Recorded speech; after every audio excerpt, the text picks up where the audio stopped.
Përshëndetje dhe mirë se erdhët të gjithë ju të shenjës së peshorës. Siç ju kisha premtuar, do bëj një mesazh për ju, por do bëj pothuajse çdo ditë. Të keni kujdes, nuk do të thotë një mesazh për një ditë, që vlefshmëria e këtij mesazhi mund të ndodhë pas një jave, mund të ndodhë pas 2 ditë apo muaj ditë.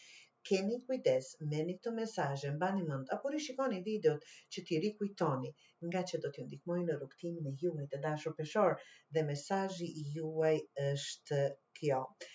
Kalorësi i monedhës. Jeni nisur diku, është punë e gjatë kjo, apo ka kohë, mund të jetë kjo, apo është duke u pritur një rrugë më e gjatë se e zakonshme. Punë e palodhur dhe e qëndrueshme. Ky kalorës ecën ngadalë, absolutisht ngadalë, nga që është energjia më ngadalë në gjithë tarot të dashur, por sigurt. Çfarë do të thotë kjo? Mund të ecin gjërat ngadalë tani për tani të dashur peshor, por qëllimi nuk po ju ikën nga syt. Do të thotë absolutisht kujdeset për detajet dhe ndërton çdo gjë që jeni nisur me durim, nga që aty diku po ju pret ajo për çfarë jeni nisur ta merrni apo të realizoni.